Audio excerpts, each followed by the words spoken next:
Volví a mi casa en Triana después de un turno de 26 horas seguidas en el hospital. La esposa de mi hijo, Verónica, había puesto una nevera nueva. «Esa es mía», dijo con desdén.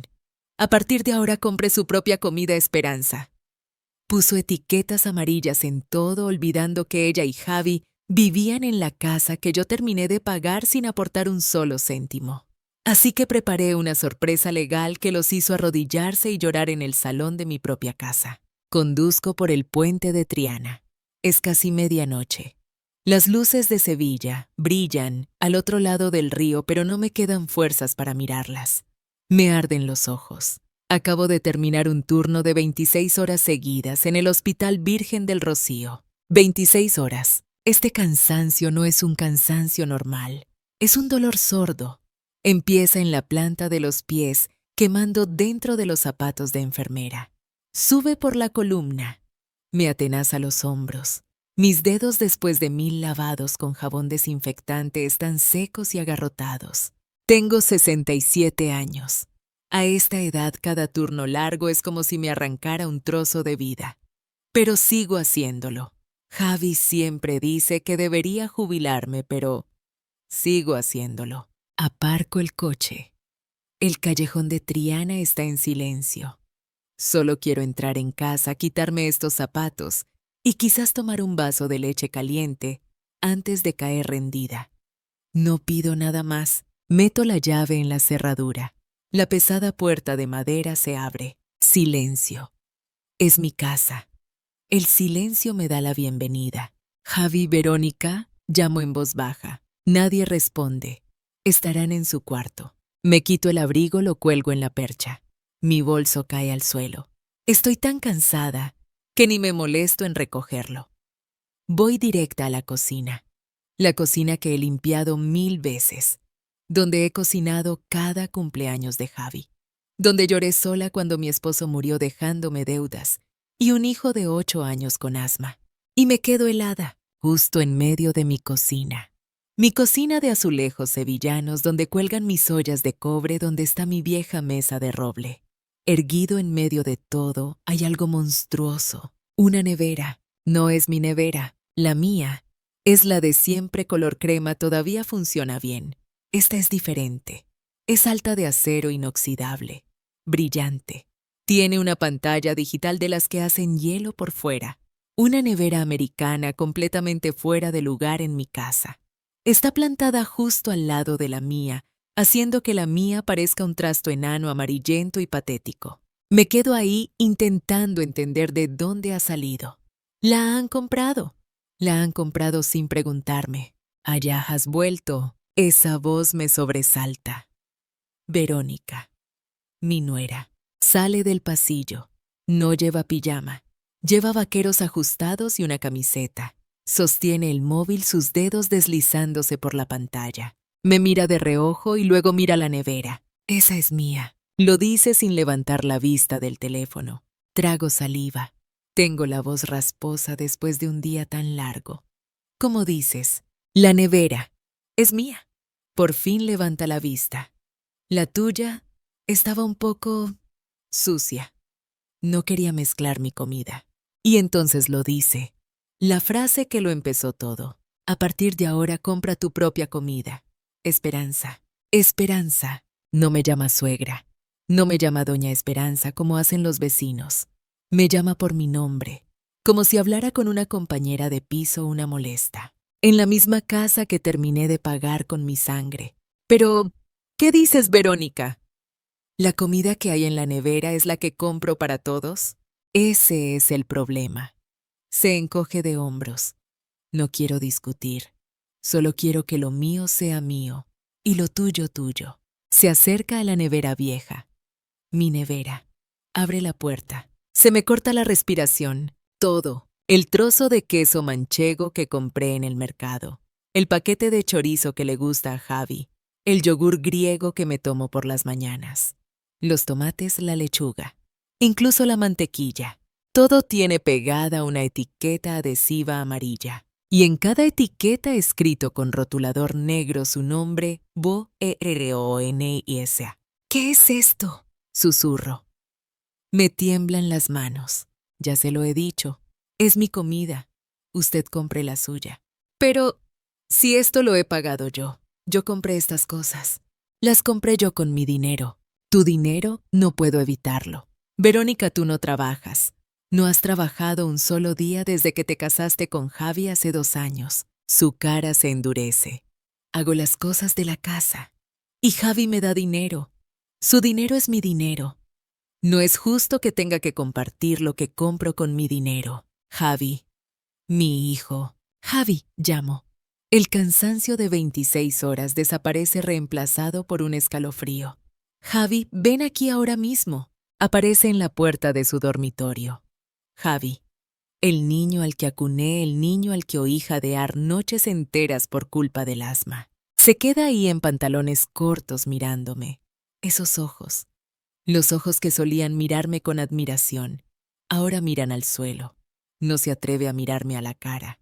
Mamá, dice con voz irritada, no montes un drama. Javi, tú has visto lo que ha hecho, ha puesto etiquetas en mi comida, en mi nevera. Él suspira un suspiro largo, cansado, como si yo fuera la carga. Verónica tiene razón, mamá. Cada uno debería comprar lo suyo. Es más organizado así. No es para tanto. El suelo se mueve bajo mis pies. Yo compré estas cosas. Yo pagué el súper de esta semana. Y por eso tiene mi nombre, ¿no? Interrumpe Verónica con voz victoriosa. Sabe que ha ganado. Ahora todos sabemos qué es de quién. Más fácil. Miro a Javi. Sigue sin mirarme. Está mirando su móvil. Quiero gritar. Quiero abofetear a mi hijo. Quiero echar a ese insolente de mi casa. Pero estoy tan cansada. El cansancio de 26 horas vuelve de golpe pesado como el plomo. No digo nada más. Solo asiento. Me doy la vuelta camino hacia mi cuarto. Cierro la puerta de un portazo. Me dejo caer en el borde de la cama. Viven en mi casa. Me quito los zapatos. Tengo los pies hinchados rojos. Una ampolla nueva se ha reventado en el talón. Desde el salón oigo risas. Una risita ahogada. Y entonces oigo el microondas, el bip familiar. El olor a palomitas de maíz se cuela por el pasillo bajo el resquicio de mi puerta. Palomitas que no puedo comer, porque tienen su nombre. Cierro los ojos. En la oscuridad no lloro. No. Las lágrimas se agotaron en el hospital. Algo más está empezando. Algo frío y afilado. Aún no lo sabía. Pero esa noche agotada y humillada fue la última noche que dejé que me trataran como a una extraña. Porque a veces el silencio no es rendición.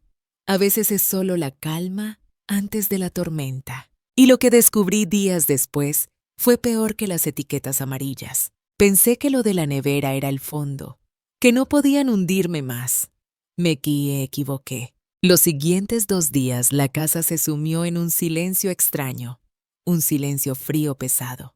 Yo iba a trabajar al Virgen del Rocío, volvía a casa. Hice mi propia compra, un poco de carne, algo de queso, verduras, y lo guardé con cuidado en mi nevera la vieja. La nevera de Verónica, la de acero brillante, permanecía allí como una fortaleza. Zumbaba con arrogancia. No la toqué. Javi me evitaba. Se iba antes de que yo me despertara o fingía estar dormido cuando yo volvía. Verónica, en cambio, parecía estar en todas partes merodeando por la casa con el teléfono pegado a la oreja riéndose. Actuaba como si hubiera ganado una gran victoria. Y quizás lo había hecho. Fue 3 días después del incidente de la nevera. Volví a casa después de un turno de 12 horas. Esta vez no fueron 26, pero 12 horas en urgencias son suficientes para agotar a una mujer de 67 años. Un accidente de moto. Un infarto. Llegué a casa queriendo solo una cosa, un baño de agua caliente. Entré en el cuarto de baño, el principal, mi cuarto de baño. Abrí el grifo del agua caliente. El vapor empezó a subir. Me quité la bata de enfermera.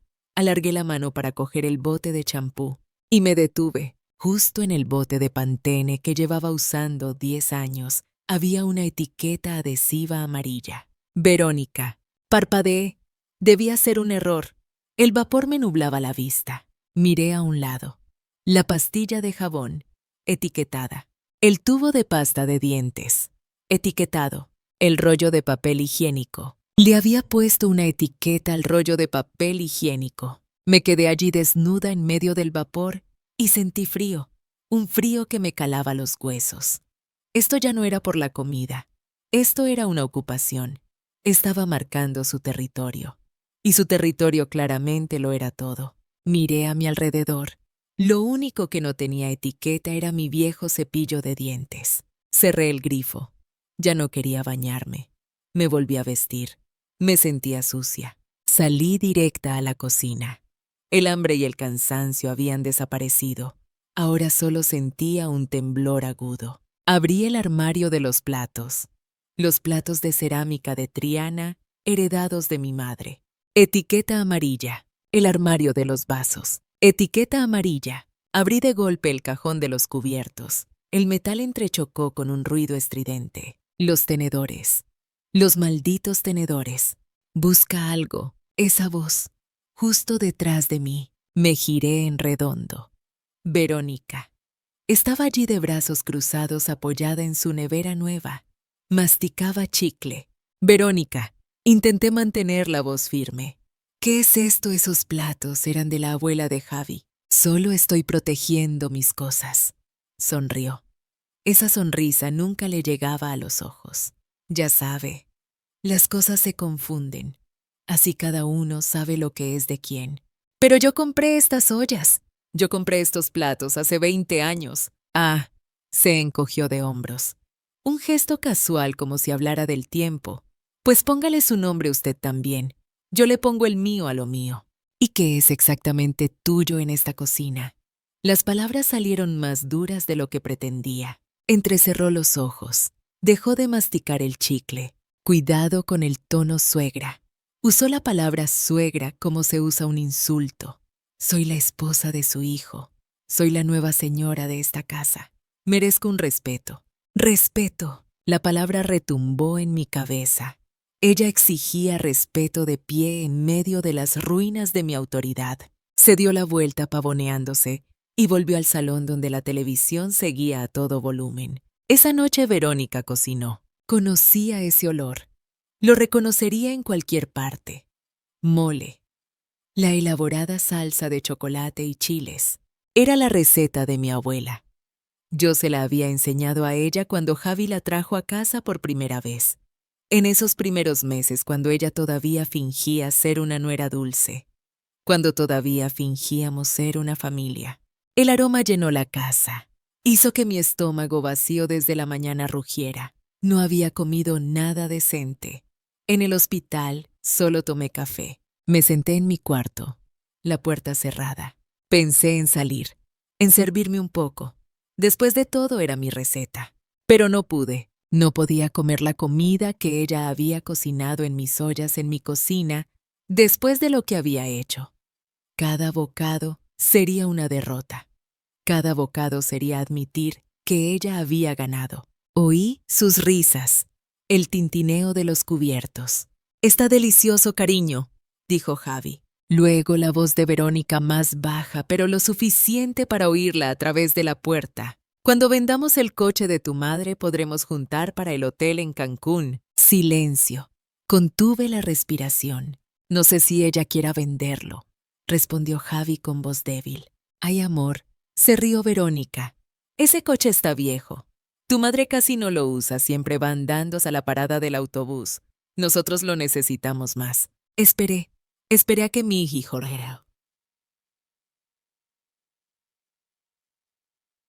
Silón, déjalo ya, vamos a comer. Eso fue todo.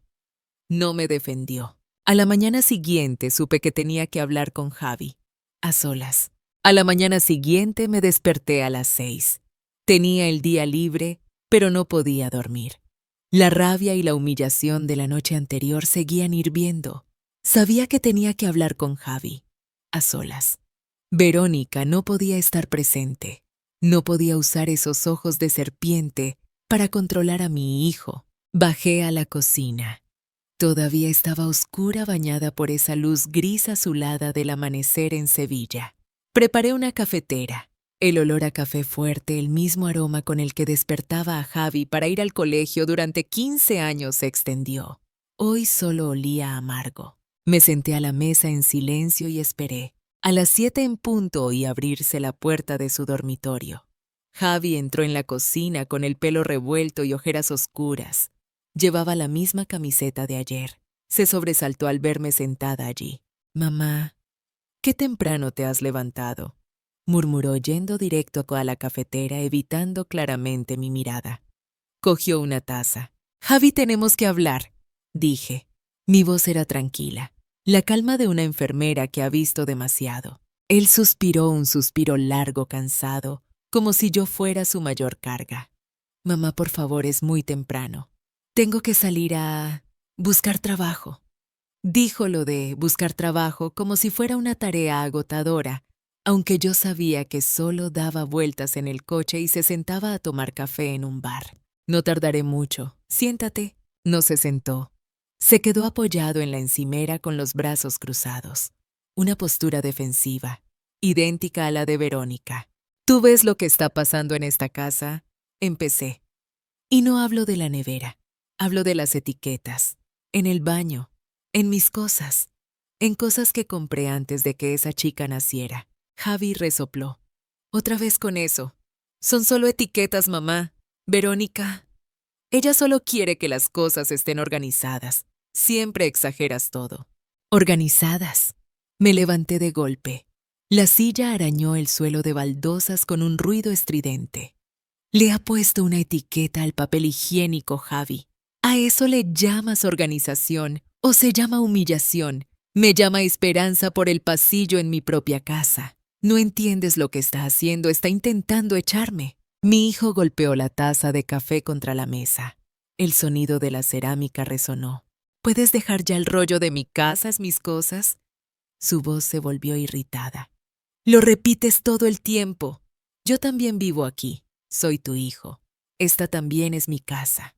«Claro que eres mi hijo», respondí, mi voz empezando a temblar. «Y ella es mi mujer. Y tengo que apoyar a mi mujer», dijo repitiendo exactamente las palabras que yo sabía que diría. Se frotó la cara con las manos, un gesto de agotamiento. «Mamá, tú no lo entiendes. Somos una pareja joven. Necesitamos nuestro espacio». Me quedé helada. «Espacio, esta es una casa de 4 dormitorios, Javi. Estás en la habitación en la que creciste. Os he dado la planta de arriba entera. ¿Cuánto espacio más necesitáis?». Él me miró y esta vez en sus ojos ya no había irritación. Había frialdad, una frialdeza desconocida. «Eres una anticuada. ¿Entiendes?», dijo. «No entiendes cómo funcionan las familias modernas. Sigues anclada en el pasado. Quieres controlarlo todo. Verónica tiene razón. Tú». Respiró hondo y entonces soltó la frase que mató una parte de mí. «Sí, si no puedes aceptar cómo organizamos las cosas», tartamudeó. «Entonces quizás deberías pensar en buscarte tu propio sitio». Silencio. El mundo se detuvo.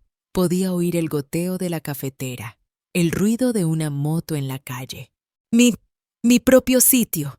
Mi voz se rompió. «No quiero decir eso», se apresuró a decir, dándose cuenta de que había ido demasiado lejos, pero ya era tarde. «Quiero decir, un piso más pequeño, un sitio más manejable para ti. Necesitamos privacidad. No podemos estar siempre preocupados por si te molestamos. Mi casa, la casa que pagué con turnos de 26 horas. La casa donde le salvé la vida en esta misma mesa de cocina cuando el asma casi lo ahoga. Me acababa de echar de mi casa. Mi hijo». No dije nada más. ¿Qué podía decir? Lo miré fijamente a ese extraño que llevaba la cara de mi hijo. Negué con la cabeza, no por él, sino por mi propia estupidez. Había pensado que la enemiga era Verónica. Me había equivocado. Los enemigos eran los dos. Pasé por su lado sin decir palabra. Subí las escaleras. Oí cómo me llamaba. «Mamá», no lo decía en serio, pero no me giré. Cerré la puerta de mi cuarto. No lloré. Ya había superado la fase de las lágrimas. Saqué una vieja caja de debajo de la cama. Era la hora. No lloré. Las lágrimas no solucionan nada. Las palabras de Javi, quizás deberías pensar en buscarte tu propio sitio, cortaban más profundo que cualquier cuchillo. No había sido un arrebato, era una sentencia. Me senté en la cama de mi cuarto, con la puerta cerrada con llave. Podía oírlos hablar en el salón. Pusieron música. Estaban celebrando que por fin me habían quebrado. Miré alrededor de mi habitación, mi refugio, y me di cuenta de algo. Si querían echarme de mi casa necesitarían los papeles de la casa, las escrituras, ¿dónde las guardaba? Me levanté y fui al viejo archivador de madera en la esquina. Nunca lo cerraba con llave. Vivía en mi casa, confiaba en mi hijo. Qué estúpida había sido. Abrí el cajón superior. Facturas de la luz del agua. Informes médicos antiguos. El cajón inferior. Pólizas de seguros. Busqué la carpeta de cuero azul oscuro que mi padre me dio cuando compré la casa. No estaba. Vacío. El corazón me dio un vuelco y luego pareció detenerse. Las había cogido. Habían cogido las escrituras de mi casa. Un escalofrío me recorrió la espalda. Esto ya no era una insolencia de nuera. Esto era un complot. Me senté respirando, intentando pensar como una enfermera en urgencias. Calma. Analiza. Necesitaban las escrituras para vender. No las guardarían en mi cuarto. Tenían que tenerlas ellos. Esperé más de una hora. Entonces oí la voz de Verónica. Date prisa, Javi, que llegamos tarde al cine. Su risa. El portazo de la puerta principal. La casa quedó en silencio. Ahora. Salí de mi cuarto. Fui directa a la habitación de Javi. La habitación que pinté de azul cielo cuando él tenía 8 años. Ahora apestaba al perfume dulzón de Verónica y a la cerveza rancia de Javi. Ropa tirada por el suelo. Fui a la mesilla de noche de Javi. La abrí. Recibos viejos, monedas sueltas, un paquete de tabaco vacío. Él no era el cerebro. Era demasiado desordenado. El cerebro era ella. Miré al lado de la cama de Verónica. Más ordenado. Y sobre su tocador, donde tenía expuesto su arsenal de maquillaje, estaba su bolso. Un bolso Loewe color beige. Uno auténtico. El que me había enseñado la semana anterior diciendo que Javi había conseguido un ascenso y se lo había regalado. Mentira. ¿Qué demonios de ascenso? Si ni siquiera trabajaba. Se lo había dejado en casa por descuido. Y ni siquiera había cerrado la cremallera. El corazón me golpeaba las costillas. Miré hacia la puerta. Escuché. Solo el tic-tac del reloj. Metí la mano dentro. Suave, piel auténtica. ¿Qué había dentro? Un monedero, un juego de llaves, pintalabios y un fajo de papeles. Lo saqué, primero recibos. Una cena en el Rinconcillo, uno de los sitios más caros de Sevilla. 150 euros. Recibos de Zara, del Corte Inglés. Montones de ropa. Mi dinero. El dinero que le daba a Javi para gasolina. Y debajo de la pila de recibos estaba la carpeta de cuero azul oscuro. Mi carpeta. La abrí temblando. Escritura de propiedad. El título de la casa. Mi nombre en él. Esperanza Gálvez. La zorra. Esa zorra había robado las escrituras de mi casa y las guardaba en su bolso como si fuera una polvera. Pero había más. Junto a las escrituras había otro papel doblado en 4. Un papel con sello de notario. Lo abrí. Pagaré. Un pagaré. Leí los detalles. Deudor Javier Gálvez. Acreedor Esperanza Gálvez.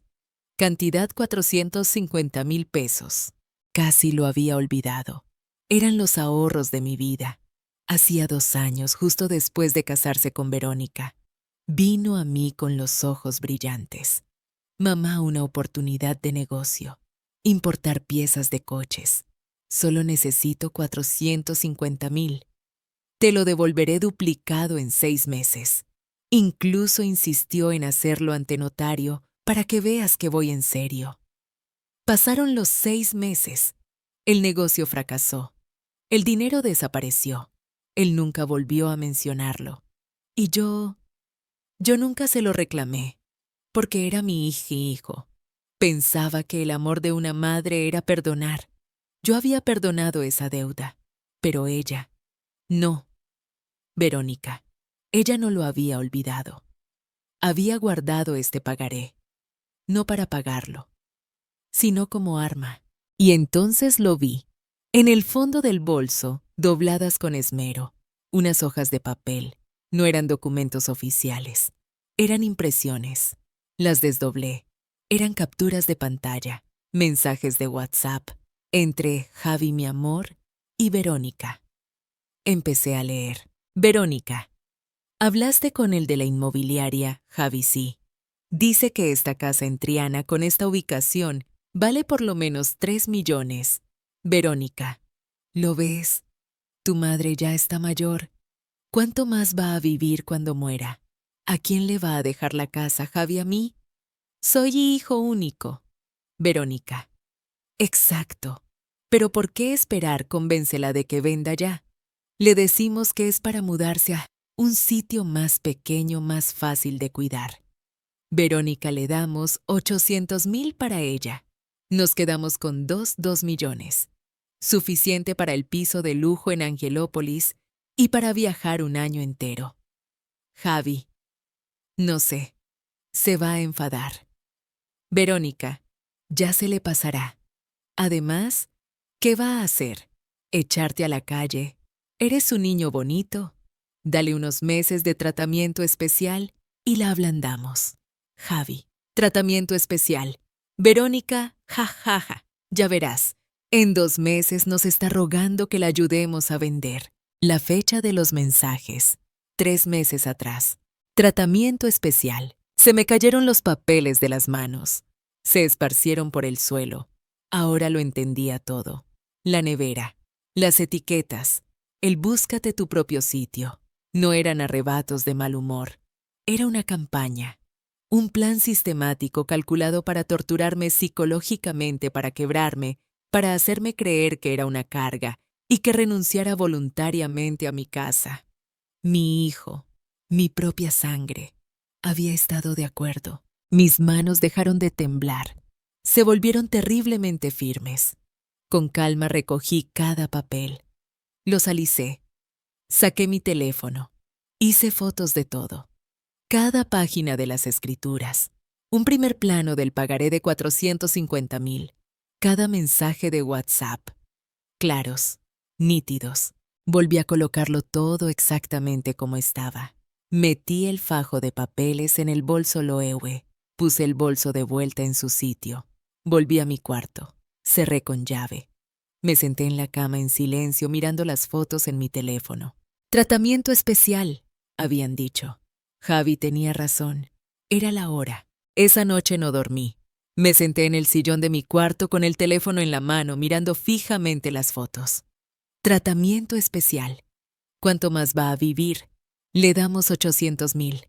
Las pasaba una y otra vez. El cansancio se había evaporado, reemplazado por algo frío como el acero. Había pasado 40 años de mi vida salvando gente. Había sostenido las manos de moribundos, había consolado a familias rotas. Ahora mi propia familia estaba rota y me di cuenta de que tenía que salvarme a mí misma. A la mañana siguiente era lunes. Tenía turno aquel a las 3 de la tarde. Pero me desperté a las 7 de la mañana. Me duché, me puse mi mejor ropa. No el uniforme de enfermera, sino la blusa de seda y los pantalones de vestir que solo usaba en ocasiones especiales. Me maquillé un poco. Tenía que parecer una propietaria, no una víctima. Javi y Verónica seguían durmiendo profundamente después de su noche de cine. Salí de casa en silencio. No fui al hospital. Fui al centro. Me senté en una cafetería, pedí un café solo bien cargado y abrí el teléfono. No conocía a ningún abogado. Mi vida había girado en torno al hospital y a Javi. Busqué en Google «Mejor abogado, disputas propiedad Sevilla». Aparecieron docenas de nombres. Elegí un despacho que parecía serio, no ostentoso, cerca de la Plaza Nueva. Bufete Garrido. Expertos en familia y sucesiones. Llamé. Una voz de secretaria profesional contestó. Bufete Garrido, buenos días. Buenos días, dije. Mi voz sonó clara y firme tanto que me sorprendió a mí misma. Soy Esperanza Gálvez.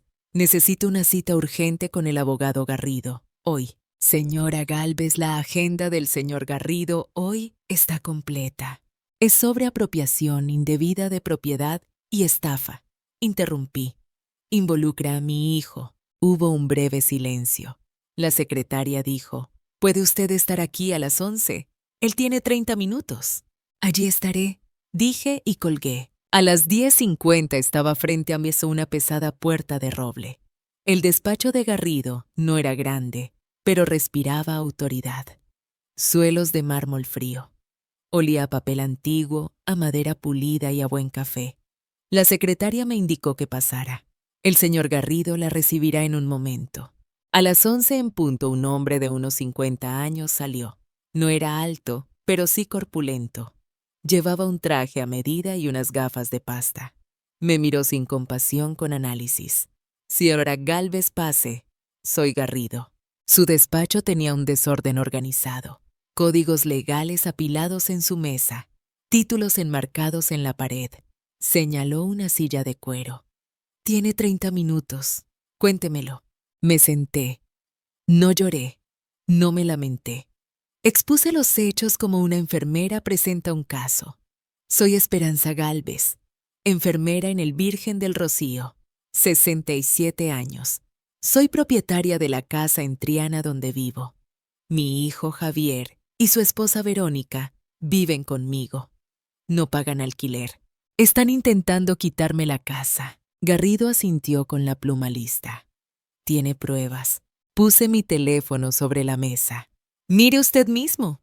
Abrí la carpeta de fotos que había creado a las 4 de la mañana. Primero, las escrituras. Mi nombre. Las cogieron de mi archivador y las guardaban en el bolso de ella. Segundo, un pagaré. Mi hijo me debe 450,000 pesos firmado ante notario. Vencido hace 2 años. Garrido entornó los ojos. Hizo zoom en la foto. «Esto es un contrato vinculante». Tercero, y por esto estoy aquí. Abrí los mensajes de WhatsApp. Un plan sistemático para torturarme psicológicamente, lo que ellos llaman tratamiento especial, para forzarme a vender la casa y robarme 2 millones. Él leyó. Despacio. Cada mensaje. Su rostro era impasible, pero sus dedos tamborileaban sobre la mesa. Cuando terminó, se reclinó en su silla. Se quitó las gafas, las limpió. «Señora Gálvez», dijo con voz grave y segura, «esto no es un drama familiar. Esto es un complot criminal. Conspiración para la estafa como mínimo». Me miró directamente a los ojos. Una mirada penetrante. «Pero es su hijo. ¿Está segura de que quiere llegar hasta el final?» Pensé en la etiqueta del papel higiénico.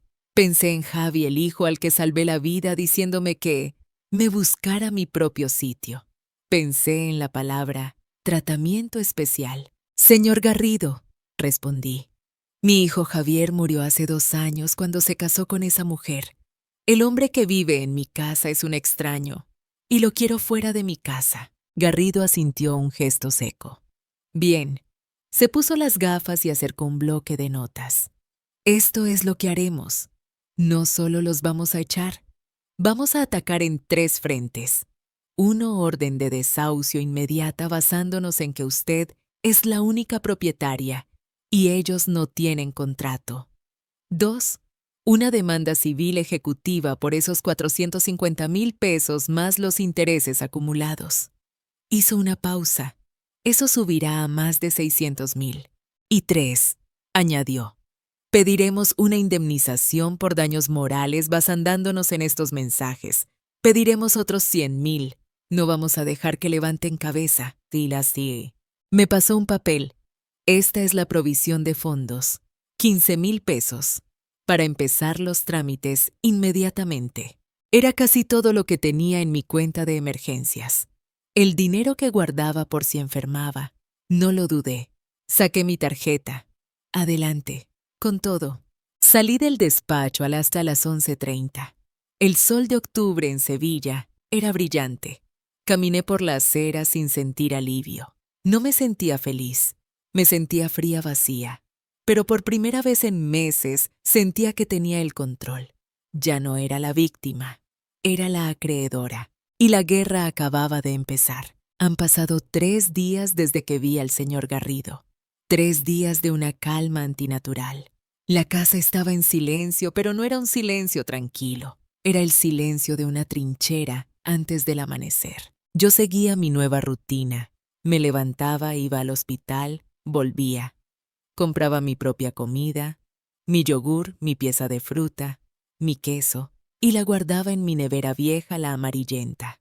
La fortaleza de acero inoxidable de Verónica zumbaba en la otra esquina llena de sus compras, pero ya no me importaba. Yo ya no estaba jugando a su juego de etiquetas amarillas. Yo estaba jugando a un juego mucho más grande. Javi apenas me hablaba. Salía temprano, volvía tarde. Verónica, por otro lado, parecía extrañamente alegre. Había dejado de ponerme etiquetas nuevas. Supongo que pensó que el tratamiento especial había funcionado. Pensó que me había roto con lo de buscarme mi propio sitio. Pensó que yo era la víctima, que poco me conocían. El miércoles por la noche yo estaba en mi cuarto leyendo un informe del hospital. La puerta se abrió sin llamar. Era Verónica. Mis padres vienen a cenar el viernes, anunció. No preguntó. Anunció. Levanté la vista del informe. El viernes, aquí. Los padres de Verónica, don Sebastián y doña Rocío, rara vez venían a esta casa. No les gustaba Triana. Se creían demasiado importantes, vivían en Los Remedios al otro lado del río donde el dinero es más nuevo y más arrogante. Sí, aquí, dijo ella con una sonrisa dulce que me heló la sangre.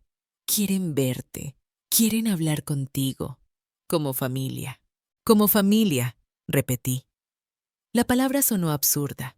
Prepara algo bueno, Esperanza. Ya sabes que a mi padre le gusta comer bien. Cerró la puerta. Ni siquiera me dio tiempo a negarme. Entendí perfectamente lo que estaba pasando. El tratamiento especial iba a escalar. Habían fallado en echarme así que ahora traían refuerzos. La manada entera venía a por la presa herida. El viernes llegó. Pasé la mañana en el hospital. Cuando volví a casa por la tarde, en lugar de descansar, tuve que cocinar. Decidí hacer una caldereta de cordero. Un plato tradicional. Un plato que decía, esta es mi casa, esta es mi cocina. Mientras cocinaba, Javi entró en la cocina. Parecía nervioso. Mamá, sobre esta noche, empezó. ¿Qué pasa, Javi? ¿Vas a ayudarme a poner la mesa? No, yo. Mira, los padres de Vero solo quieren lo mejor para todos. No te lo tomes a mal, ¿vale? Tomarme a mal el que hijos son nuestros invitados. Él no pudo sostenerme la mirada. Salió de la cocina. Llegaron a las 9 en punto.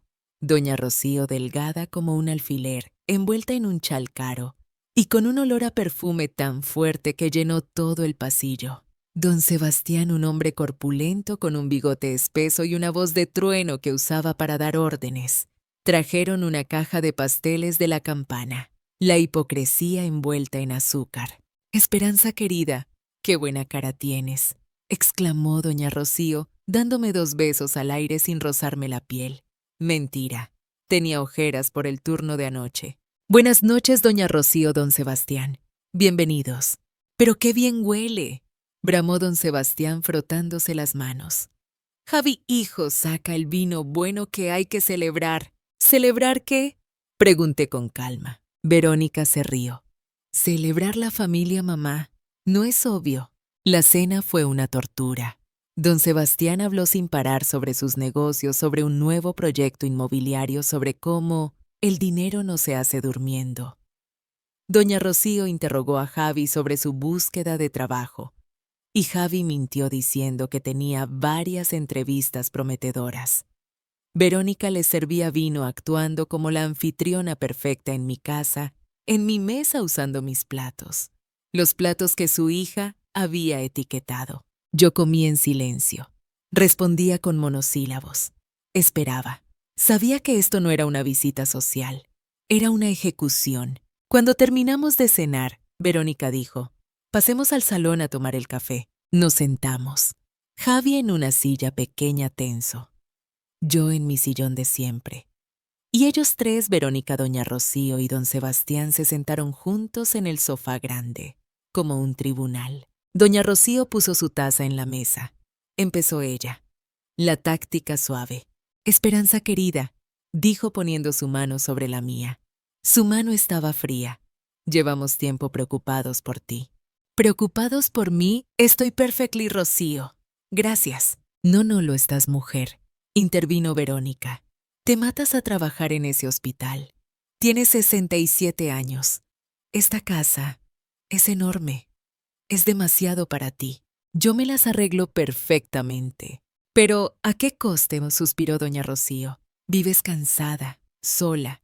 No tienes vida social. Necesitas compañía, gente de tu edad». Ahí estaba. La antesala del ataque. ¿A qué se refieren?, pregunté, aunque ya sabía la respuesta. Entonces don Sebastián, el padre, el hombre de negocios, dejó su copa de coñac. Se inclinó hacia adelante. Su voz de trueno bajó a un murmullo paternalista, el tono que usaría para explicarle algo a un niño tonto. Esperanza dijo, «Seamos prácticos. Miremos esto no como una familia, sino como un balance, una hoja de cálculo». Me quedé mirándolo. «Usted tiene aquí un activo», continuó señalando las paredes de mi salón. «Un activo magnífico, una casa en Triana. Pero es un activo muerto. No le está dando ningún rendimiento. Al contrario, le cuesta dinero, impuestos, mantenimiento, luz». «Es mi casa», dije. «Claro que sí». Sonrió como si yo hubiera dicho una gracia. «Pero los tiempos cambian. Javi y Verónica son jóvenes. Necesitan empezar su vida. Necesitan liquidez. Y usted necesita descansar. Necesita cuidados». Verónica sacó algo de su bolso. No eran las escrituras esta vez. Eran folletos. Papel brillante con fotos de jardines verdes y ancianos sonrientes jugando al dominó. «Se llama Residencia Los Geranios Dorados», dijo Verónica con su voz más dulce. «Está en las Panenezares, está a las afueras por el Aljarafe. Tiene piscina climatizada. Enfermeras 24 horas. Actividades». «La fuimos a ver esta mañana», dijo Javi en voz baja sin mirarme. El golpe final. Mi propio hijo. Había ido a visitar la residencia donde pensaban encerrarme. «Es preciosa, mamá», dijo Verónica. «Estarías también allí». «¿Y quién pagaría eso?», pregunté, mi voz plana sin emoción. Aquí fue donde don Sebastián remató la faena. «Ahí está la belleza del Plan Esperanza. Es financieramente perfecto». Se frotó las manos otra vez como si cerrara un trato. «Usted liquida este activo. Vende la casa. Pongamos que saca 3 millones fácil». Mi estómago se revolvió. Era la misma cifra de los mensajes de WhatsApp. «Con esos 3 millones», continuó Sebastián, «paga la entrada de la residencia, una entrada de lujo, y le queda suficiente para pagar la mensualidad. ¿Cuánto? 10, 15 años, más de lo que va a necesitar». Se rió de su propia broma macabra. «¿Y el resto del dinero?», pregunté. «¿El resto?», exclamó como si fuera obvio. «El resto es para los chicos, para que empiecen, para la entrada de su piso en Angelópolis, para sus muebles. Es lo justo. Usted asegura su futuro y ellos aseguran el suyo. Todos ganan». Me quedé en silencio. Miré a los 4 buitres sentados en mi sofá, decidiendo cómo repartirse mi vida. Mi hijo Javi sentado allí asintiendo levemente mientras su suegro explicaba cómo iban a liquidarme. «Tratamiento especial». Lentamente me puse de pie. Los 4 me miraron esperando mi respuesta, esperando que llorara, que gritara, que me derrumbara. «Es una oferta muy generosa, don Sebastián», dije, mi voz tan tranquila que lo sorprendió. «Tengo que pensarlo». Claro, mujer, piénsalo, dijo el triunfante. Ahora sí me disculpan, continué. He tenido un turno muy largo. Estoy muy cansada. Subí las escaleras. Oí a Verónica susurrar detrás de mí. Lo ves, está agotada. Es lo mejor para ella. Entré en mi cuarto. Cerré la puerta. Y esta vez le puse el pestillo. Saqué mi teléfono. No busqué al señor Garrido. Era tarde. Busqué a mi compañera de hospital, Patricia, la que trabajaba en administración. Escribí un mensaje. Patri, necesito un favor enorme. Necesito que investigues algo sobre Javi. Creo que está metido en algo sucio. Puedes mirar si tiene ingresos que no me esté contando. Pulsé enviar. La guerra ya no era solo por la casa. Ahora era por la verdad. La respuesta de mi compañera Patricia llegó esa misma noche. Fue un mensaje corto y helado. Espe, no sé qué hace tu hijo, pero está recibiendo depósitos regulares de una empresa que no me gusta nada. Parece una empresa fantasma, de las que usan para facturar. Ten cuidado. Esto huele mal. Me quedé mirando el teléfono. Empresa fantasma. Facturar. Ya no era solo una cuestión de pereza. Javi estaba metido en algo ilegal. ¿Era Verónica quien lo estaba empujando? ¿O era él, mi Javi, el que siempre necesitaba dinero fácil? Un nuevo tipo de miedo. Un miedo sucio se añadió al dolor. Pasó otro día. La tensión en la casa era tan espesa que se podía cortar con un cuchillo. El jueves volví del hospital después de un turno de 14 horas. Había sido brutal. 2 códigos azules, un paciente que no sobrevivió. Una familia llorando en mis brazos preguntándome por qué. No tenía respuestas. Nunca las tenía. Llegué a casa arrastrando los pies. Me dolía la espalda. Las rodillas me dolía hasta el alma. Lo único que quería era un baño caliente y silencio. Abrí la puerta principal. Lo primero que me golpeó fue el olor. Un olor delicioso. Pollo asado. Patatas al romero. Un olor que te hace salivar automáticamente. Por un segundo pensé que Javi quizás había cocinado para mí. ¡Qué estúpida!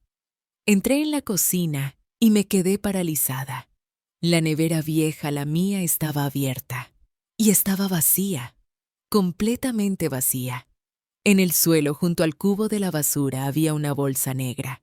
Dentro vi el yogur que había comprado hace 2 días, el jamón serrano, el queso panela, los tomates, las tortillas, todo, todo tirado mezclado con pozos de café y cáscaras de huevo. ¿Qué? Susurré. Ah, ya has llegado. Verónica entró en la cocina. Se estaba secando las manos en un trapo. Llevaba una blusa nueva, una que parecía cara. Pude ver la etiqueta que todavía colgaba del cuello. Tuve que tirar tu comida. ¿Qué has hecho? Mi voz apenas salió. Yo estaba todo echado a perder, dijo encogiéndose de hombros. Olía fatal. Estaba contaminando mi nevera. Ya sabes cómo es. Cuando las cosas se mezclan, todo acaba oliendo mal. Esa comida estaba buena. La compré hace 2 días. Pues yo la olí y estaba podrida. Me miró con esos ojos fríos sin rastro de culpa. Además, Esperanza, ya te lo dije. Si quieres guardar comida, cómprate tu propia nevera, como hice yo. Miré la bolsa de basura. Allí estaba mi comida de la semana. 200 euros. 200 euros que había ganado pasando 14 horas de pie, tirados a la basura por capricho. Algo dentro de mí se rompió. No fue dramático. No fue una explosión. Fue un chasquido silencioso. Como una cuerda que ha estado demasiado tensa y finalmente se parte. ¿Dónde está Javi? Pregunté con voz hueca. En el salón. ¿Por qué? No respondí. Caminé hacia el salón. Mi hijo estaba tirado en el sofá mirando su móvil. A su lado en la mesita había una cerveza a medio terminar y 2 botellas vacías. Estaba borracho. Javi. Levantó la vista. ¿Qué pasa, mamá? Tu mujer acaba de tirar toda mi comida a la basura. ¿Ah, sí? Dijo volviendo la mirada al teléfono. Me lo dijo. Estaba echada a perder. No estaba echada a perder, Javi. La compré el martes. Él suspiró irritado, como si yo fuera una niña caprichosa. Mamá, si Verónica dice que estaba mal, estaba mal. Ella sabe de esas cosas. Ella sabe de esas cosas. Repetí. Yo llevo 40 años comprando comida. 40 años dándote de comer a ti. Creo que sé cuándo algo está podrido. Joder, mamá, ya vas a empezar. Se incorporó de golpe tambaleándose un poco. Estoy cansado de tus dramas. Siempre es un drama contigo. Mis dramas. Las palabras salieron de mí como cuchillos. Mis dramas, Javi. Ha tirado 200 euros de comida. 200 euros que gané trabajando mientras tú estás aquí bebiendo cerveza que probablemente pagué yo. Esta cerveza no la pagaste tú, gritó. La compró Verónica. ¿Con qué dinero, Javi? Grité yo también. ¿Con qué dinero compra Verónica si no trabaja? Dímelo. Eso no es tu problema. Claro que es mi problema. Vivís en mi casa, coméis mi comida, usáis mi luz. Ya basta. Su grito resonó en toda la casa. Por primera vez en sus 32 años de vida, mi hijo me gritó de esa manera. Estoy harto, harto de que todo tenga que ser sobre ti. Tu casa, tu comida, tu dinero. Ya lo hemos entendido. Tú lo hiciste todo. Eres la gran mártir, la santa madre que sacrificó su vida. Las palabras me golpearon como puñetazos físicos. Me quedé sin aire. Damián, yo no. No, ya me cansé, mamá. Me cansé de sentirme culpable por existir. Me cansé de sentir que te debo cada puto respiro porque tú trabajaste mucho. Yo no pedí nacer. El silencio que siguió fue absoluto, insoportable. Verónica apareció en la puerta del salón.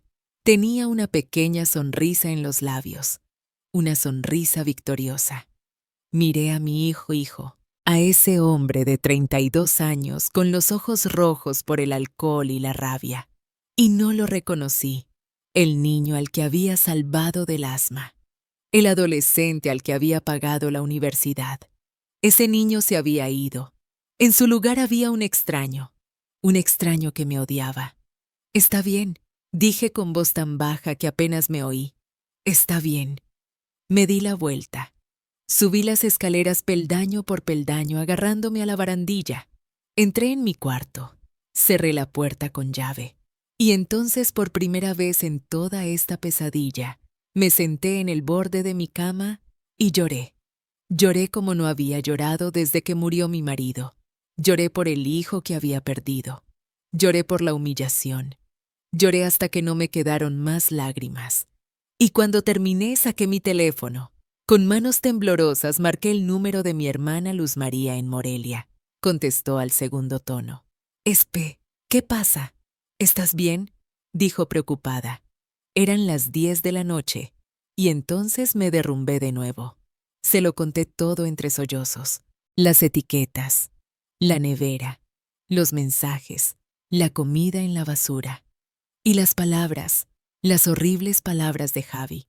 Ellas conocen de ella. Escuchó en silencio. Cuando terminé, hubo una larga pausa. Esperanza, dijo finalmente su voz dura como el acero. Tienes que sacarlos de tu casa. Pero es mi hijo. Es un malagradecido. Y esa mujer es una víbora. Te van a dejar en la calle, hermana. Te van a quitar la casa y te van a dejar tirada. El amor no puede ser tan ciego. No puedo. Sollocé. Entonces prepárate para perderlo todo, dijo. Porque eso es lo que va a pasar. A veces amar a alguien significa dejar que se caiga. Es la única forma de que aprendan a levantarse. Y colgó. Me quedé en la oscuridad con el teléfono en la mano. Y por primera vez pensé algo terrible. Pensé, ¿y si me voy yo? ¿Y si les dejo la casa y me voy a un cuarto alquilado sería más fácil, menos doloroso? Pero entonces recordé algo. Recordé el día que firmé la hipoteca de esta casa. Javi tenía 12 años. Llegué a casa llorando de felicidad. «Tenemos casa, hijo», le dije. Una casa de verdad. Nadie nos la puede quitar. Y él me abrazó y dijo, nadie, mami. Nadie. Abrí los ojos. La mía. Esta casa era mía. Me levanté. Me sequé las lágrimas. Abrí el cajón de mi cómoda. Saqué la carpeta con las fotos que había hecho.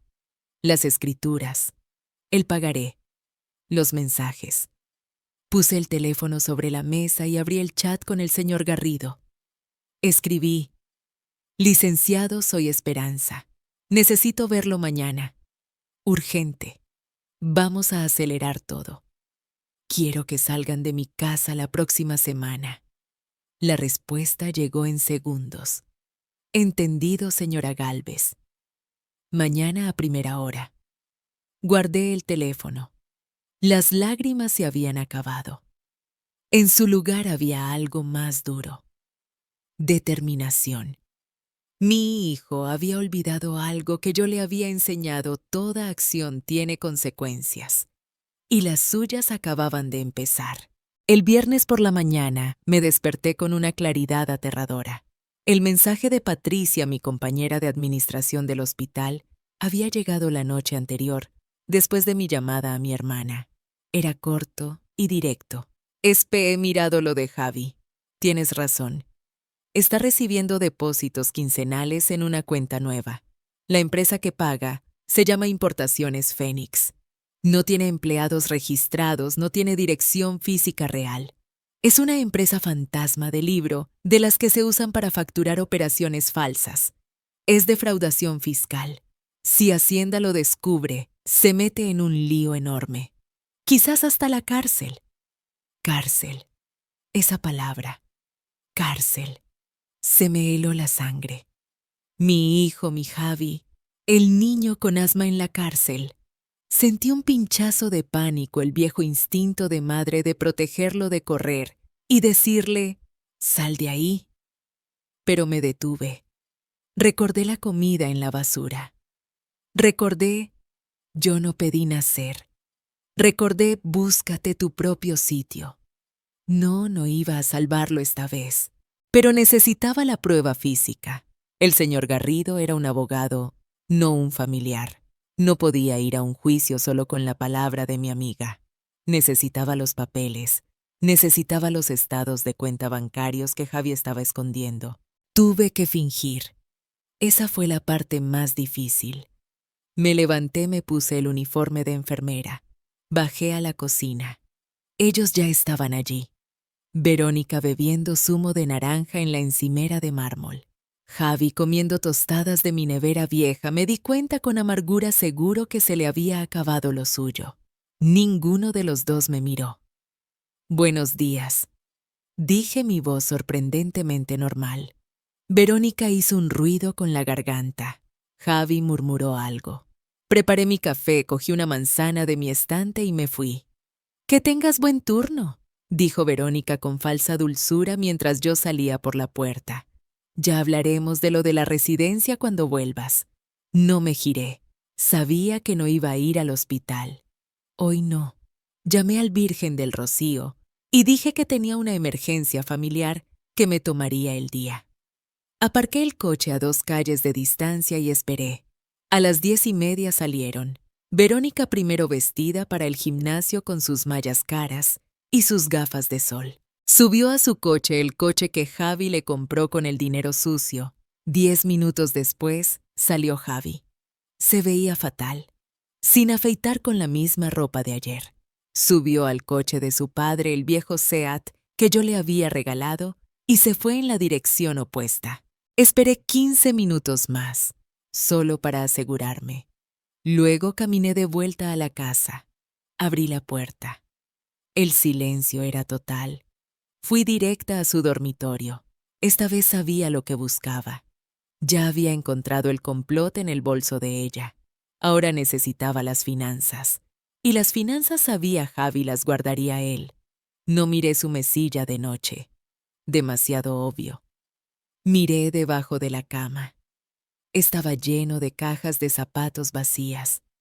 Abrí una. Nada. Otra. Zapatillas viejas. En la tercera, una caja de zapatillas Nike la encontré. No eran zapatos, eran papeles, estados de cuenta bancarios, una cuenta del Banco Santander que yo no conocía, a nombre de Javier Gálvez. Revisé las fechas, los últimos 6 meses, y allí estaban. Depósito 18,000 pesos. Depósito 18,000 pesos. Cada 15 días. Y el ordenante Importaciones Fénix SL. Pero había más. En el fondo de la caja había otros recibos. Recibos de restaurantes caros de Abades Triana, donde una cena para 2 cuesta más que mi sueldo de una semana. Y lo peor, una factura de hotel. Un fin de semana en el Hotel Marriott. ¿Un hotel? ¿Para qué necesitaban un hotel si vivían en mi casa? Estaban lavando dinero y se lo estaban gastando en lujos mientras me etiquetaban el papel higiénico. La rabia me subió por la garganta fría y pura. Saqué mi teléfono. No hice fotos esta vez. Hice videos. Un video lento claro de cada página, de cada depósito, de cada recibo del hotel. Luego abrí mi correo electrónico. Envié todos los archivos al señor Garrido. Asunto, pruebas adicionales. Urgente. Guardé todo exactamente como estaba. Cerré la caja, la deslicé bajo la cama. Justo cuando me levantaba oí la puerta principal. ¡Mierda! Habían vuelto. Me quedé helada. Oí sus voces desde abajo y no eran voces tranquilas. Estaban discutiendo. «Te dije que tenías que ser más discreta», gritaba Javi. «¿Discreta yo? No es mi culpa que tu madre sea tan entrometida», gritaba Verónica. «Estoy segura de que ha estado husmeando. El otro día vi que había movido mi móvil». «Estás paranoica», gritó Javi. «No estoy paranoica. Esa vieja sabe algo. Lo presiento». Me deslicé fuera de su cuarto. Cerré la puerta con un cuidado infinito. Entré en mi propia habitación justo cuando oí sus pasos en la escalera. Me senté en mi cama con el corazón latiendo desbocado. Verónica tenía razón. La vieja sabía algo. No querida pensé mientras miraba la puerta cerrada de mi cuarto. La vieja no sabe algo. La vieja ahora lo sabe todo. Y tiene todas las armas. El viernes, después de enviar al señor Garrido los videos de los estados de cuenta y los recibos del hotel, su respuesta fue inmediata.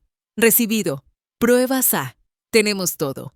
Mañana sábado a las 10:00 en punto de la mañana. Esté lista». Solo eso. No necesitaba más. Esa noche fue la más larga. No dormí, pero no por miedo. Fue por anticipación. Oí a Javi y Verónica volver. Oí cómo discutían en susurros. Oí cómo ella cerraba la puerta de un portazo. La tensión en la casa era tan fuerte que casi podía olerla como el ozono antes de una tormenta eléctrica. Me levanté el sábado allá, a las 7. No sentía cansancio. Me duché, me tomé mi tiempo. No me puse el uniforme. Me puse mi mejor ropa, un pantalón de vestir negro, una blusa blanca de seda que guardaba para las bodas, mis zapatos buenos. Me peiné recogiendo mi pelo gris en un moño apretado y digno. Me puse un poco de labial. Cuando me miré en el espejo no vi a la enfermera agotada. No vi a la víctima humillada. Vi a Esperanza Gálvez, la propietaria de la casa de la calle Pureza en Triana, y estaba lista para la guerra. Bajé a la cocina a las 8:30. Ellos no habían bajado. Puse la cafetera. Saqué huevos. Saqué chorizo. Puse una sartén en el fuego. El olor del aceite de oliva y el ajo empezó a llenar la casa. Estaba cocinando. Javi bajó primero arrastrando los pies con los ojos hinchados por el alcohol de la noche anterior y la resaca de la discusión. Se quedó paralizado en la puerta de la cocina mirándome. Vi la confusión en su cara. Yo vestida así cocinando chorizo. «¿Qué haces?», preguntó su voz ronca y desconfiada. «El desayuno», respondí alegremente. «¿Quieres?». Le serví un plato sin esperar respuesta. Se sentó en la mesa pero no comió. Solo miraba el plato, luego a mí, como si yo fuera una bomba a punto de estallar. Entonces bajó Verónica. Llevaba su bata de seda rosa cara a la que Javi le había comprado con el dinero sucio. Se detuvo en seco. ¿Qué celebramos?, dijo con puro sarcasmo mirando mi ropa. Nada en especial, sonreí. Solo pensé en hacer un desayuno rico. ¿Te sirvo? Ella le entrecerró los ojos. Se sentó frente a Javi. ¿Qué quieres, Esperanza? No quiero nada, hija. Quizás solo estoy cansada de pelear. Intercambiaron una mirada. Lo vi. Una pequeña sonrisa de suficiencia en la cara de Verónica. Habían ganado. Creyeron que mis ropas bonitas, mi desayuno eran mi bandera blanca. Creyeron que la reunión con sus padres había funcionado, que me había rendido y que estaba lista para negociar mi traslado a la residencia. ¡Qué tontos! A las 9:55 en punto sonó mi móvil. Un mensaje de texto. No lo abrí. Sabía quién era. Voy a abrir, dije levantándome de la mesa. Estoy esperando una entrega. Javi frunció el ceño. ¿Una entrega? ¿Un sábado? Sí, dije. Caminé hacia la puerta principal. Respiré hondo. Una última vez. Alicé mi blusa. Abrí la puerta. Allí estaban. El señor Garrido, impecable en su traje gris, con un maletín de cuero. A su lado un hombre más joven con aspecto severo y otro maletín, el notificador. «Buenos días, señora Gálvez», dijo Garrido, su voz clara en el aire de la mañana. «Buenos días, licenciado. Sean bienvenidos. Pasen, por favor». Entraron. Cerré la puerta detrás de ellos. El sonido del cerrojo hizo eco en el silencio. Javi y Verónica se asomaron desde la cocina con las tazas de café en la mano. «¿Quiénes son?», preguntó Javi poniéndose de pie. Verónica se quedó quieta, su cara perdiendo color. Supo en ese instante que algo iba mal. El señor Garrido se plantó en medio de mi salón. Puso su maletín en la mesa de centro. No se sentó. «Buenos días. Soy el licenciado Ernesto Garrido. Este es un actuario judicial. Buscamos a don Javier Gálvez y a doña Verónica Soto». Verónica dio un paso adelante. «Es de Gálvez». Garrido la miró por encima de sus gafas. «Doña Verónica Soto», repitió con más fuerza. «Venimos a notificarles formalmente de un procedimiento legal interpuesto en su contra por la propietaria única de este inmueble, doña Esperanza Gálvez». El silencio fue total. La taza de café tembló en la mano de Javi. «Mamá, ¿qué es esto? ¿Qué broma es esta?». El notificador abrió su maletín. «Don Javier, doña Verónica deben firmar de recibido». «No vamos a firmar una mierda», escupió Verónica. «No puedes demandarnos, somos tu familia». «No es necesario que firmen», dijo Garrido con calma, abriendo su propio maletín y sacando una carpeta. «Basta con que escuchen. Quedan notificados formalmente de 3 acciones legales efectivas inmediatamente. 1. Una orden de desahucio por precario. Tienen 72 horas para desalojar este inmueble». «¡Desahucio!». Verónica soltó una carcajada que sonó a histeria. «¿Estás loca? No puedes echar a tu propio hijo». Garrido continuó como si ella no existiera. 2. Una demanda civil ejecutiva por el impago de un pagaré notariado con fecha de hace 2 años. La cantidad adeudada más los intereses acumulados por demora asciende a 620,000 pesos, 620,000. La cara de Javi se volvió gris. «No. ¿Qué pagaré? Mamá, ¿de qué habla?». «El que firmaste para tu negocio de importaciones», dije yo desde el marco de la puerta. Era la primera vez que hablaba. Mi voz era fría. Javi me miró con la boca abierta, el terror amaneciendo en sus ojos. Recordaba. «No tenemos ese dinero. Es un robo. Es mentira», gritaba Verónica. «Y 3, dijo Garrido, y su voz bajó, volviéndose más peligrosa. «Una demanda por daños morales y psicológicos. Tenemos documentación de un patrón de abuso sistemático y humillación, incluyendo un complot documentado para internar a mi clienta en una residencia contra su voluntad. Lo que ustedes en sus mensajes llamaron tratamiento especial. Si Javi estaba gris, Verónica se puso blanca como el papel. ¿Cómo sabes eso? El pánico reemplazó a la rabia. Mamá, gritó Javi esta vez no con rabia, sino con puro terror infantil. Mamá, no puedes hacer esto. Soy tu hijo, tu único hijo. Corrió hacia mí intentando cogerme del brazo. Retrocedí un paso. Tuviste tu oportunidad de ser mi hijo, Javi, y elegiste ser el cómplice de ella. ¡Eres una bruja!, gritó Verónica con lágrimas de rabia corriendo por su cara. Una vieja amargada. No tenemos dónde ir. Eso no es problema de mi clienta, dijo Garrido impasible. Javi, dile algo, me suplicaba mi hijo. Mamá, por favor, lo de la residencia. Fue idea de ellos, de sus padres. Yo no quería. Señor Garrido, dije ignorando el llanto de Javi. ¿Les ha informado de la otra carpeta, la que no es civil? Garrido ajustó sus gafas. Ah, cierto. Verán todo esto, dijo señalando los papeles de la demanda. Es el paquete de negociación. Si cooperan, quizás mi clienta reconsidere los daños morales. Pero si no cooperan, hizo una pausa. Verá. Señora Gálvez, hemos descubierto que el señor Gálvez recibe ingresos de una Importaciones Fénix, una empresa fantasma. Defraudación fiscal. Eso no es un asunto civil. Eso, señora Soto, es un asunto penal. Y eso, señor Gálvez, no son 72 horas en la calle. Son de 5 a 10 años en la cárcel. El silencio absoluto. Javi se desplomó en el sofá como si le hubieran cortado los hilos. Verónica dejó de gritar. Se quedó quieta mirándome. El odio en sus ojos era puro veneno. Tienen 72 horas para desalojar voluntariamente, repitió Garrido, cerrando su maletín.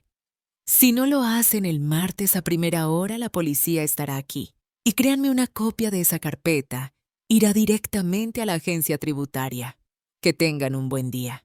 Garrido y el notificador se giraron y salieron. Yo cerré la puerta detrás de ellos. El sonido del cerrojo fue el más satisfactorio de mi vida. Me di la vuelta. Los miré. A los dos. Rotos. Destruidos en mi salón. Javi lloraba sin control con la cabeza entre las manos. Verónica me miraba fijamente, temblando de rabia. Subí las escaleras. Despacio. Un escalón tras otro. Cada paso era una etiqueta amarilla que arrancaba. Cada paso era un insulto que devolvía. Entré en mi cuarto. Cerré la puerta.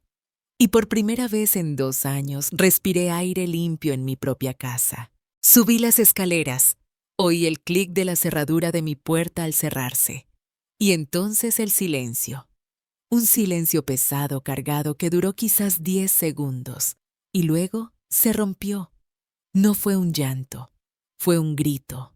Un aullido animal gutural lleno de rabia pura. Era Verónica. ¡No! Oí un estruendo. Algo de cristal rompiéndose contra una pared. La mesita de centro, probablemente. Oí sus gritos ahogados por la histeria. Nos ha jodido. La vieja nos ha jodido. Tu madre. Todo es tu culpa, Javi. Tu culpa por ser un cobarde. Y luego oí el llanto de él. No era un llanto de hombre. Era el sollozo roto agudo de un niño asustado. El mismo llanto que yo oía por las noches cuando tenía fiebre por el asma. Me quedé en mi cuarto. Dije que no iba a bajar. Pero no podía. No era por compasión. Era la necesidad de verlo hasta el final. Abrí la puerta de mi cuarto, salí al descansillo y miré hacia abajo al salón. Era una escena de guerra. Javi estaba desplomado en el sofá, no sentado, sino hecho un ovillo, sollozando con la cara hundida en los cojines. Verónica estaba en medio del salón con el pelo revuelto, el maquillaje corrido por las lágrimas de furia. Había un jarrón roto en el suelo. Los papeles de la demanda estaban esparcidos. Ella me vio en lo alto de la escalera. Su cara se transformó. El pánico se convirtió en odio puro. «Ahí está», gritó señalándome. «La bruja, la santa, disfrutando del espectáculo. Estás contenta. Estás feliz de destruir a tu propio hijo. No respondí. Empecé a bajar las escaleras, despacio, un escalón tras otro. El sonido de mis tacones en la madera era el único ruido aparte de sus gritos. «Contéstame, vieja desgraciada. Eres un monstruo». Llegué al último escalón. Me detuve. Yo no lo destruí, Verónica. Vosotros lo hicisteis. El dinero fácil, las mentiras, los restaurantes caros, el tratamiento especial. «Mamá». La voz de Javi surgió de entre los cojines. Se giró. Su cara estaba hinchada roja, cubierta de lágrimas y mocos. «Mamá, por favor». Se levantó del sofá tropezando y corrió hacia mí. Pero no corrió como un hombre. Cayó. Cayó de rodillas delante de mí en el suelo de mi casa. Se agarró a mis piernas, como un niño. «Mamá, por favor, no. Retira la demanda. Habla con el abogado. Por favor, mamá, por favor». Escondió su cara contra mis rodillas y lloró empapando mis pantalones.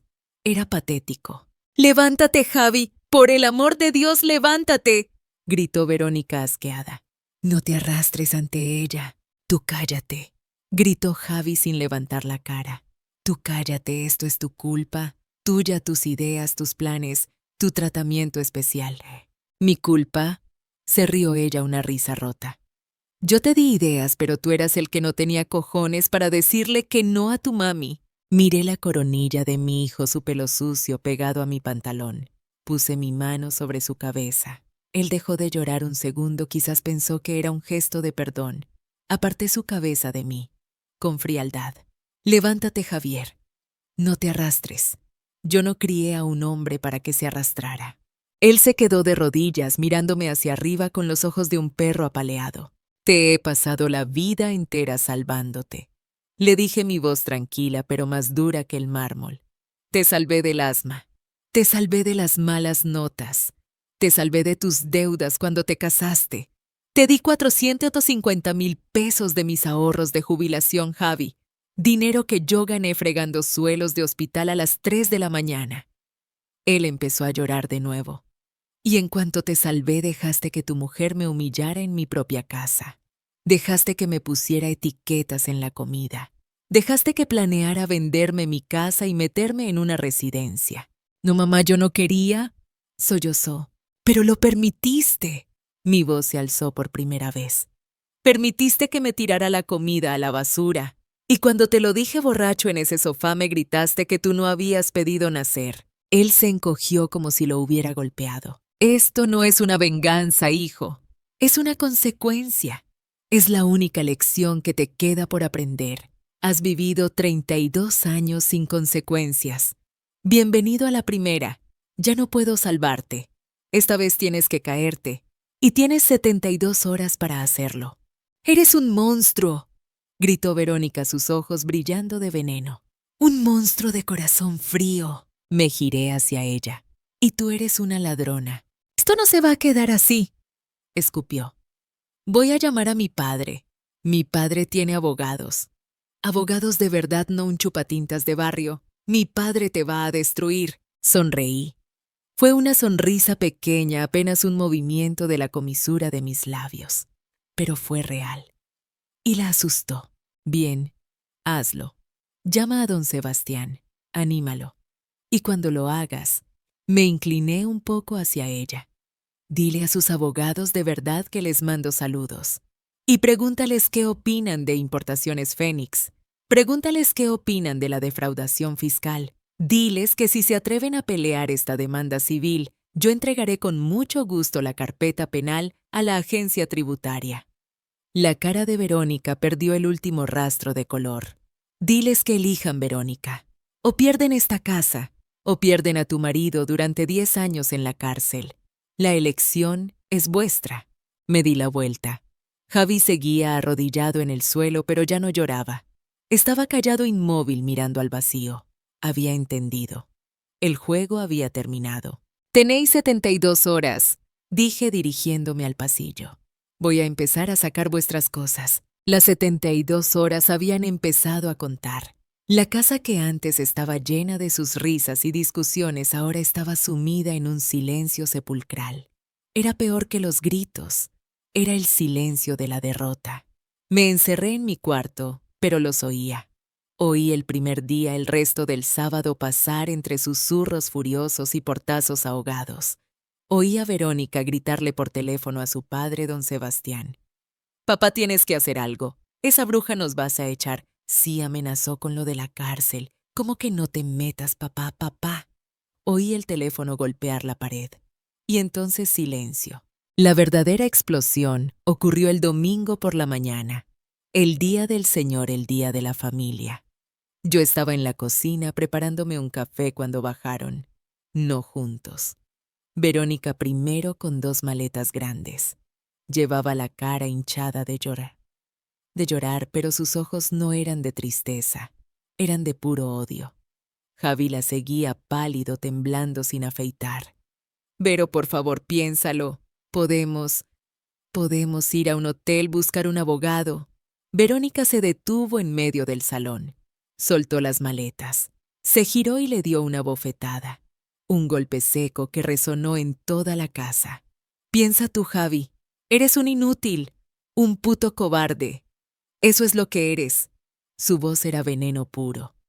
«En 2 meses nos ruegas», me dijiste. «Tratamiento especial», me dijiste. Y ahora míranos. La que nos ruega que no nos pudramos en la cárcel eres tú. Nos ha jodido, tu madre, porque sigues siendo el niño de mamá». Javi se llevó la mano a la cara. «Eso no es». «Sí lo es. Yo no me casé contigo para esto. No me casé para vivir con tu madre y acabar en la calle o en la cárcel por tus estupideces de dinero. Se suponía que eras un hombre. Se suponía que me darías una vida. La vida que querías», grité yo desde la cocina. No pude evitarlo. Ella se giró sorprendida de que yo estuviera allí. «¡Tú cállate, vieja!». «La vida que querías», repetí caminando hacia ella.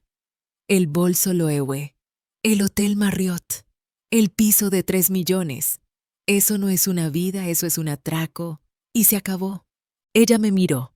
Luego miró a Javi, que estaba temblando, incapaz de defenderla o de defenderme a mí. Estaba paralizado. Verónica se rió. Una risa amarga rota. «Tiene razón. Se acabó». Se limpió las lágrimas con furia. «Pero se acabó para los dos. No pienso hundirme contigo, Javi. Me voy a casa de mis padres». Él intentó agarrarla. «Vero, no. Te quiero». Ella se soltó de un manotazo. «No, tú no quieres a nadie, ni siquiera a ti mismo». Cogió sus maletas. «Cuando seas un hombre de verdad y no un puto perdedor que vive de su madre, me llamas. O mejor, no me llames nunca». Abrió la puerta principal. El sol de la mañana entró iluminando el polvo en el aire. Y se fue. El portazo sacudió los cimientos de la casa. Javi se quedó allí en el recibidor. Vio la puerta cerrada. No lloró. No gritó. Se quedó mirando la madera. Luego lentamente se giró y me miró. Yo estaba de brazos cruzados. Esperaba que me echara la culpa. Esperaba que gritara. Pero no hizo nada. Se dio la vuelta, subió las escaleras, entró en su cuarto y cerró la puerta. Oí el sonido de una botella abriéndose. Y luego música, alta, como si nada hubiera pasado. Pero era la música del que se rinde. Pasó el domingo, pasó la noche. El lunes por la mañana, a 24 horas de que expirara el plazo, el silencio en su cuarto era total. Bajé, preparé café y llamé al señor Garrido. «Licenciado, ella se ha ido. Él sigue aquí, probablemente borracho». La voz de Garrido fue firme. «Entendido. Ejecutamos el ultimátum. El notificador está en camino». A las 10 en punto sonó el timbre. Javi no bajó. Volvió a sonar. Tuve que subir yo. Golpeé la puerta. «Javi, tienes visita». Se arrastró fuera. Estaba pálido, olía a alcohol viejo. Bajó las escaleras descalzo. El notificador estaba en la puerta. Esta vez no traía una demanda. Traía un solo sobre. Don Javier Gálvez. Javi lo cogió. Lo abrió allí mismo con manos temblorosas. No era del juzgado. Era una carta, con el membrete del bufete Garrido. Era el ultimátum que habíamos preparado, mi nivel 3 de mejora. Javi leyó. Su cara se descompuso. Me miró con los ojos inyectados en sangre. Mamá, ¿qué es esto? Mis términos, dije desde la cocina. El señor Garrido te lo ha puesto fácil. Tienes dos opciones. Opción a las 10 de la mañana de mañana. Martes la policía te saca a la fuerza y el señor Garrido entrega la carpeta de Importaciones Fénix a la agencia tributaria. Opción B, aceptas mis condiciones. ¿Condiciones qué condiciones? 1, dije contando con los dedos. Vas a desmantelar ese negocio fantasma. Hoy. 2. Vas a buscar un trabajo de verdad, en una ferretería cargando cajas. Me da igual, me traerás un contrato. 3. Vas a terapia psicológica para tu cobardía y terapia para tu alcoholismo. 4. El pagaré de 620,000 pesos sigue en pie. Me lo vas a pagar, aunque tardes 20 años, aunque sea con 100 euros al mes, pero lo harás. Él se quedó mirándome incrédulo. Mamá, eso es imposible. Es una locura. Es eso, dije señalando la puerta o la cárcel. El plazo de 72 horas para el desahucio se acaba mañana, pero el plazo para aceptar mis términos se acaba ahora mismo. ¿Qué eliges, Javi? Se quedó allí en el pasillo con el ultimátum en la mano. Su mujer se había ido. Su dinero sucio se había acabado. Su casa ya no era suya. Y la cárcel era una posibilidad muy real. Estaba completamente acorralado. Levantó la vista. Vi cómo el último rastro de arrogancia desaparecía de sus ojos. Vi el terror puro. Y finalmente, la rendición. Acepto, susurró. Acepto tus términos. Las 72 horas expiraron el martes por la mañana. No hubo policía. No hubo gritos. Cuando bajé a la cocina a las 7, Javi ya estaba allí. Estaba sentado a la mesa de la cocina vestido con ropa de calle, no con el pijama. Tenía la cara pálida y las manos le temblaban, pero estaba despierto y estaba sobrio. El olor a alcohol rancio de los últimos días había sido reemplazado por el de café solo muy cargado. No levantó la vista cuando entré. Tengo cita con el terapeuta a las 10, dijo con voz ronca. Y he llamado para cerrar la cuenta de importaciones. Bien, respondí. Serví mi propio café y me senté en el otro extremo de la mesa. La casa se sentía enorme. El silencio era total. Ya no era mi hijo viviendo conmigo. Era un inquilino, un deudor en libertad condicional. Los primeros días fueron un infierno. Lo vi. Vi el sudor frío en su frente. Vi cómo le temblaban las manos tanto que apenas podía sostener la taza de café. La abstinencia del alcohol lo estaba matando. Pero no dije nada. No le ofrecí un calmante. No le preparé un caldo. Cuando era niño y tenía asma, yo habría movido el mundo para aliviar su dolor. Ahora lo miraba sufrir y entendía que ese dolor era el precio. Era el veneno saliendo de su sistema. Pasaba horas encerrado en su cuarto. Oía cómo caminaba de un lado a otro. Por la noche no oía la televisión. Oía el silencio. Al tercer día, el jueves, bajó con zapatos puestos. Voy a buscar trabajo, dijo. Asentí. Salió de casa a las 9 de la mañana. Volvió a las 6 de la tarde. Lo vi entrar por la puerta. Estaba destrozado. La rioja. Arrogancia, la fachada de hombre moderno que Verónica había construido a su alrededor, se había hecho añicos. Era solo un hombre de 32 años que no sabía hacer nada. Nadie contrata a alguien sin experiencia, murmuró y subió a su cuarto. No cenó. El viernes fue igual. Salió. Volvió. Derrotado. Parte de mí, la madre idiota que todavía vivía en algún rincón oscuro, quería decirle: no te preocupes, hijo, come algo. Pero la enfermera, la acreedora, la mujer a la que había gritado: yo no pedí nacer, se mantuvo en silencio. Dejé que el hambre y el fracaso fueran sus maestros. El sábado por la tarde volvió a casa. Estaba diferente. Estaba sucio. Tenía polvo en el pelo y en la ropa. Sus manos, esas manos suaves que solo habían sostenido un móvil y una copa, estaban rojas y arañadas. Encontré algo, dijo sin mirarme. Se detuvo en el pasillo. En una ferretería, cerca de Nervión. ¿Haciendo qué?, pregunté. Cargando cajas, moviendo sacos de cemento. Es un trabajo de mierda, pero es un trabajo, asentí. Bien, empiezo el lunes, dijo, y subió. Esa noche oí la ducha funcionar durante mucho tiempo. Pasó una semana. La casa encontró un nuevo ritmo, un ritmo frío funcional. Yo me iba al hospital. Él se iba a la ferretería. Volvía agotado, tan cansado que supongo ni siquiera tenía fuerzas para pensar en beber. Hablaba por teléfono en voz baja. Oí la palabra terapeuta. Oí la palabra abogado. Estaba deshaciendo el lío de Importaciones Fénix. Estaba cumpliendo. El siguiente sábado era el día de pago. Su primer sueldo.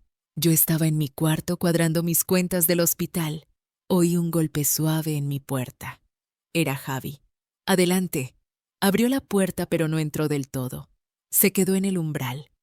Mamá, dijo. Luego corrigió. Esperanza. Sostuvo un sobre. Es el primer pago. Me lo tendió. No lo cogí. Déjalo en la mesa.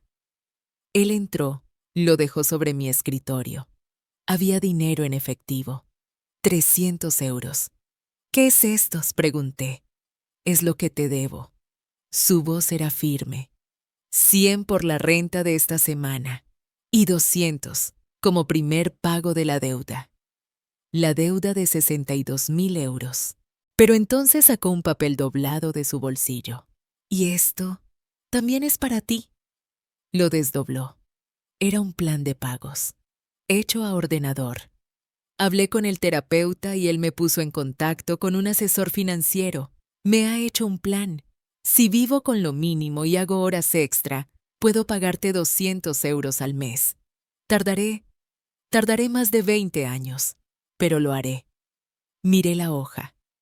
Estaba todo calculado fecha por fecha. Tenía 32 años. Terminaría de pagarme cuando tuviera más de 50. Lo sé, dijo como si leyera mi mente. Es mi responsabilidad. Y voy a cumplirla. Hizo una pausa. Así me enseñaste tú. Que las deudas se pagan. Que las promesas se cumplen. Y yo rompí muchas promesas, mamá. Pero esta no la voy a romper. Se me hizo un nudo en la garganta. Las lágrimas ardieron detrás de mis ojos, las primeras lágrimas que no eran de rabia, sino de otra cosa. Lo miré. Al hombre sucio, agotado, pero sobrio, que estaba en mi cuarto. Lo abracé. Fue un gesto torpe, rígido. Él se quedó helado un segundo, sorprendido, y luego me abrazó él a mí, con fuerza, como cuando era un niño, como cuando tenía miedo, como cuando me necesitaba. Solo que ahora era diferente. Ahora no me abrazaba solo porque me necesitaba para salvarlo. Me abrazaba porque me quería. Y eso lo cambiaba todo. 6 meses después, me despierto en mi cama. La casa está en silencio, pero ya no es el silencio pesado, furioso de la guerra. Es un silencio tranquilo. Es el silencio de una mañana de domingo en Triana con el sol entrando por la ventana de mi cuarto. Es el silencio de mi casa. Han pasado 6 meses desde el abrazo en mi cuarto. 6 meses desde que Javi empezó a pagar. Su vida ha cambiado. Mi vida ha cambiado. Javi cumplió su palabra. Sigue trabajando en la ferretería de Nervión. Odia el trabajo, lo veo en sus manos que siguen callosas, pero nunca se queja. Va a terapia 2 veces por semana. Y deshizo el lío de Importaciones Fénix. El señor Garrido se aseguró de que cooperara con Hacienda, pagara las multas y evitara la cárcel por los pelos. Fue un infierno legal, pero lo hizo solo. Y viene a casa, pero ya no vive aquí. 2 meses después de la confrontación, encontró un cuarto pequeño de alquiler cerca de su trabajo. Insistió en mudarse. «Tengo que hacerlo, mamá», me dijo. «No puedo aprender a volar si sigo en el nido, aunque sea pagando». Tenía razón. Lo ayudé a empacar. No eran muchas cosas. Su ropa, algunos libros. La nevera plateada de Verónica y todos sus trastos caros se los llevó un camión de segunda mano que ella mandó. Nunca la volví a ver. Ahora Javi viene a visitarme cada domingo, como un invitado, como un hijo adulto. Y cada mes puntualmente me entrega un sobre. 3,000 pesos. Lo acepto. No es por el dinero, es por el acto. Es la penitencia que él mismo se impuso. La semana pasada vino a verme un martes, algo inusual. Estaba nervioso. Se sentó en la cocina mientras yo preparaba la cena. «Mamá, Verónica me buscó». Dejé de cortar verduras. «¿Qué quería? Volver», dijo él sin mirarme. Llegó a la ferretería, llorando, diciendo que se había equivocado, que sus padres la trataban mal, que me amaba. Mi corazón dio un vuelco. Esperé. «¿Y qué le dijiste?», pregunté. Él levantó la vista. Sus ojos eran claros, sobrios. Le dije que no. Le dije que lo sentía, pero que no. Le dije que ella me había enseñado algo muy importante, que el amor no son etiquetas en una nevera ni bolsos caros. Y le dije que yo estaba ocupado pagando mis deudas. Se fue llamándome perdedor. Sonrió una sonrisa triste pero real. Y por primera vez no me sentí como uno. Me di cuenta de que mi hijo por fin se había hecho hombre. «Y hay algo más, mamá», dijo poniéndose rojo. «Quiero presentarte a alguien. Y eso nos lleva a hoy. Hoy es domingo. La casa huele a mole. Mi receta, la receta de mi abuela. He invitado a mi hermana Luz María, que ha venido de Morelia, y a mi amiga Patricia del hospital. Estoy poniendo la mesa. Mis platos, mis vasos, sin etiquetas». Suena el timbre. Es Javi. Pero no viene solo. A su lado hay una chica. Se llama Laura. Es bonita, pero de una manera diferente a Verónica. No lleva ropa cara, lleva un vestido sencillo. Sus ojos son cálidos y su sonrisa es tímida. Trabaja en una panadería y estudia administración por las noches. Javi me dijo que quiere montar su propio negocio. «Mamá, ella es Laura», dice Javi orgulloso. «Señora Esperanza, es un verdadero placer», dice Laura. Sujeta una caja. Le traje unos pasteles del horno. «Los hice yo esta mañana». Me sonríe. Y yo le devuelvo la sonrisa. «Pasa, hija. Estás en tu casa. Comemos juntos. Hablamos. Reímos».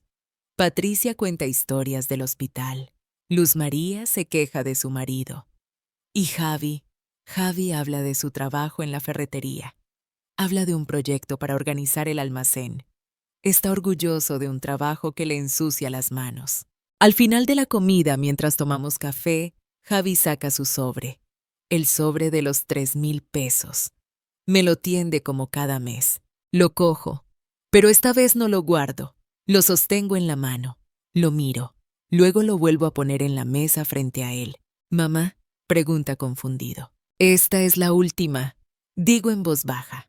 Laura nos mira sin entender. «No, mamá, el plan. Aún faltan 17 años». «La deuda está pagada, Javi», digo. Pongo mi mano sobre la suya. El hombre que firmó ese pagaré ya no existe. El hombre que está sentado frente a mí, ese hombre no me debe nada. Veo cómo se le llenan los ojos de lágrimas. Aprieta mi mano. «Te quiero, mamá». «Y yo a ti, hijo mío». Esa noche, después de que todos se han ido, me siento en mi sillón. La casa vuelve a estar en silencio. Mi silencio. El silencio de la paz. Miro alrededor de mi salón. Ya no hay neveras dobles. Ya no hay odio. Solo hay una casa. Mi casa. La casa que compré con mi sudor y que defendí con mi dignidad. Me di cuenta de que a veces el amor más grande no es salvar a tus hijos de las caídas, es dejarlos caer para que aprendan que pueden levantarse solos. Y saber que cuando lo hagan tu casa, tu verdadero hogar, seguirá aquí esperándolos. Queridos oyentes, esta historia nos enseña que el amor verdadero en una familia no significa aguantarlo todo. El verdadero amor no es sacrificio ciego. A veces amar significa poner límites firmes aunque duela. Proteger nuestra dignidad no es egoísmo, sino una necesidad para poder seguir amando sanamente. No podemos salvar a quienes no quieren salvarse, pero siempre podemos salvar nuestro propio respeto. Si esta historia ha tocado su corazón, comparta su reflexión en los comentarios y suscríbase para más historias que nos recuerdan nuestro valor. Que encuentren siempre la fuerza para honrarse a sí mismos. Un cálido abrazo.